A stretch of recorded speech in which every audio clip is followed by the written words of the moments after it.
ወደ ገዳም እግር አታብዢ ታብጃለሽ። አዎ እግር አታብዢ ታብጃለሽ ያልከኝ ልጅ ማበዴም አይደል ወቅቱም የጾም አይደል? እስቲ ከእብደቴ ላጋራ።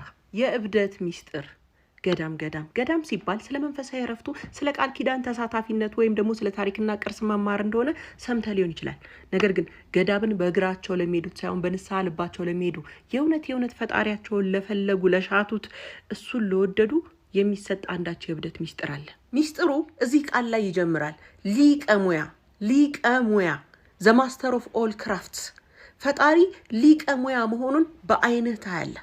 በዓለም ያለ ነገር በሙሉ የፈጣሪ ጥበብ ፍንጣቂ መሆኑን በአይንህ ታያለህ። በተራ ቁጥር እንሂድ። ተራ ቁጥር 1 ታላቁ የስነ ፈለክ ተመራማሪ እግዚአብሔርን ታገኘዋለህ።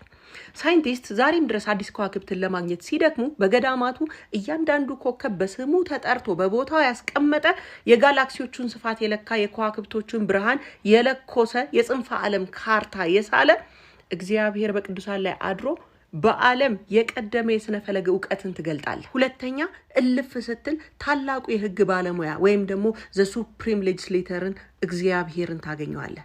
ዓለም ያለ ህግ ብጥብጥ እንደምትሆን ያወቀ የማይለወጡ የተፈጥሮና የሞራል ህጎችን ያወጣ ፈጣሪን ታገኘዋለህ። ስራው ምንድነው ብቲ ለፀሐይ መውጫዋን ለባህር ወሰኑን ለሰው ልጅ ህሊናን ህግን አድርጎ የሰጠ ታላቁን የህግ ባለሙያ እግዚአብሔርን ታገኘዋለህ። እልፍ ስትል ትንሽ ታላቁን የምግብ ሳይንቲስት ዘ ማስተር ሼፍ ኒውትሪሽኒስቱን ታገኘዋለህ።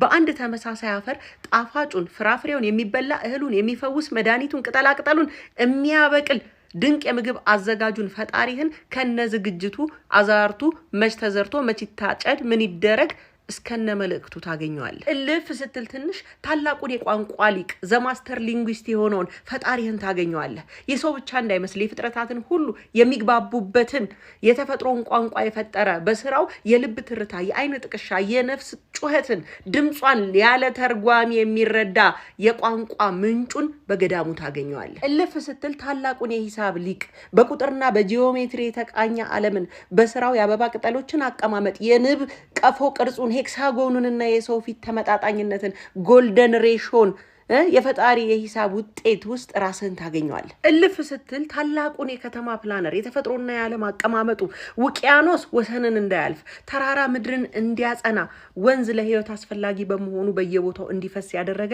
የምድር መሐንዲስ የሆነው እያንዳንዱ ፍጡር ከጉንዳን እስከ ቁንጫ እስከ ሰው ከነ ምግቡ ከነ መጠለያው ያዘጋጀ ፕላነሩን ታገኘዋለህ። እልፍ ስትል በገዳሙ ታላቁ የኢኮኖሚስት ባለሙያን ታገኘዋለህ እግዚአብሔርን። ብክነት የሌለበት ተፈጥሮ የሀብት ክፍፍልን